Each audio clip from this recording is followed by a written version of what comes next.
Just finished watching Paper Towns.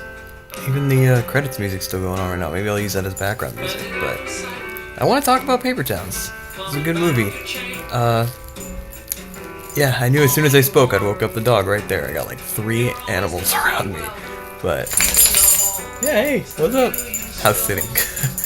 Anyways, Paper Towns. A little backstory on it. Like, before I watched this movie, I remember I got a free trial to read like the first something or not the first chapter. It wasn't even like the first full chapter. It got to the part where Margot and Q were like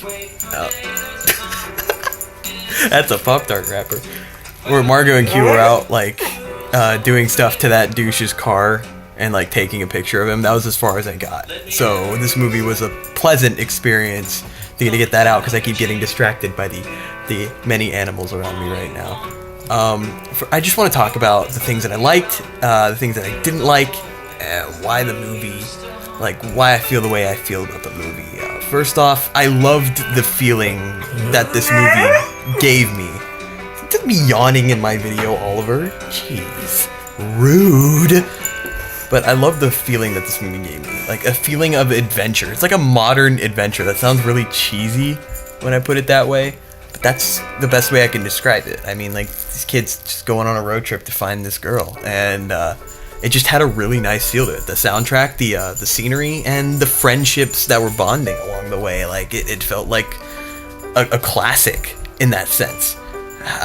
Some of the writing was a bit iffy at times, but it's a John Green book adapted into a movie, and his writing's interesting. It's unique, I'll give it that. Speaking of writing, this movie also appealed to the inner writer in me. Like, it made me want to write something very simple, like a story about life.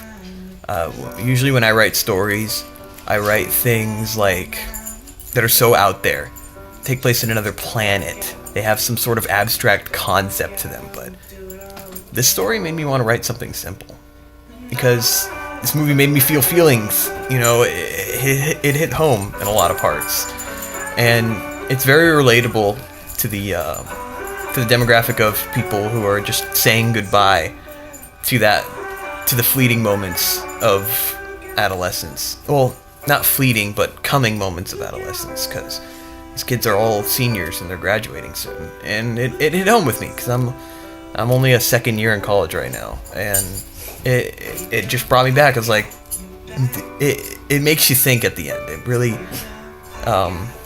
makes yourself ask, like, did you really spend those times like you wanted to? But I'm someone who is like, maybe I would much rather sit back and reflect than ponder and regret. You know, I don't want to regret any of the decisions that I made, because it brought me to where I am now. You know, the fact that this movie can make me even talk about stuff like that, that's a great merit on the movie itself. And I'll give the credit to the book too, even though I watched the movie and only read parts of the book. One thing I didn't like was the ending. I don't know.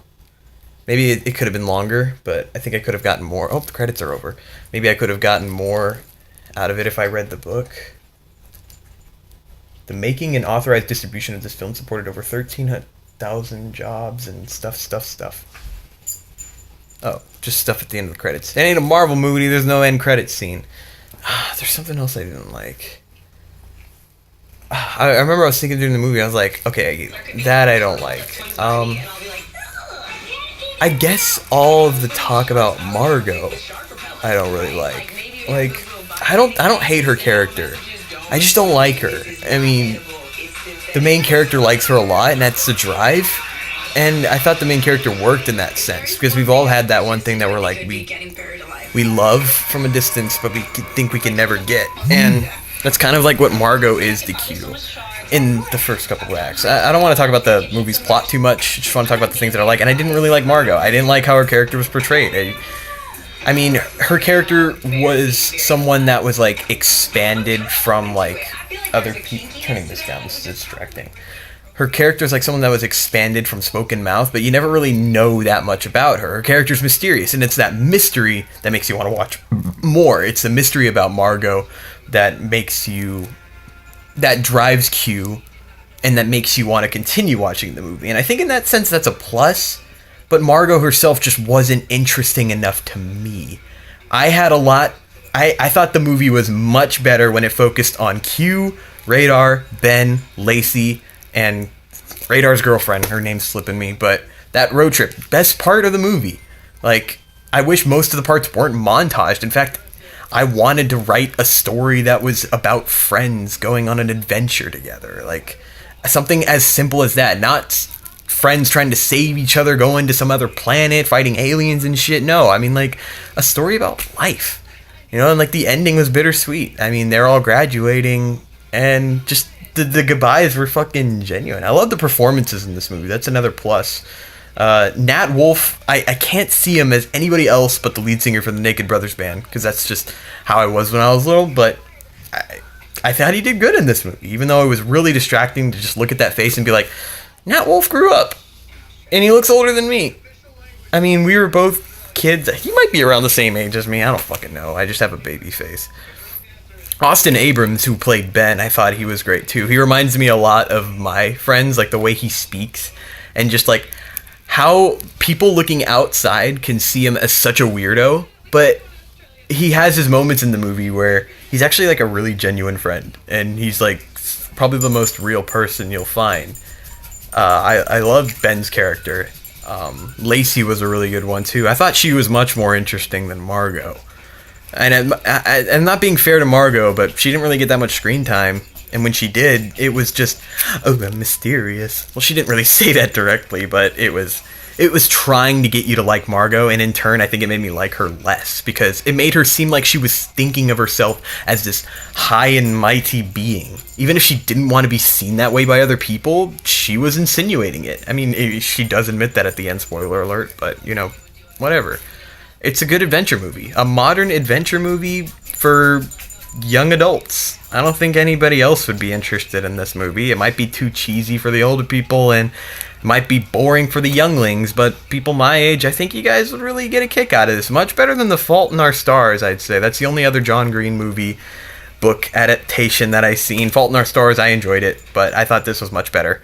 I'm waiting for Looking for Alaska to be adapted into a movie, because I haven't read that book. You know what? Taylor has that book in this place. I'm not gonna do that while I'm at his house. But anyways, Paper Towns review, I guess. Another video for the month of reviews. So Paper Towns, have you seen it? What did you think about it? I enjoyed it. I've been seeing a lot of different opinions about the movie, but the parts that were good, they were great, and the parts that were meh were meh. I think a lot of movies have their meh points. Civil War had meh points. Batman v Superman was just shit. But, I mean, movies have their meh, movies have their yeah. And I think this movie was more of a northeastern yeah. I don't think that's the direction of northeast, but, Joey, you want to say bye? Didn't think so. Hope you had a good time on Ride Time. See you all next time.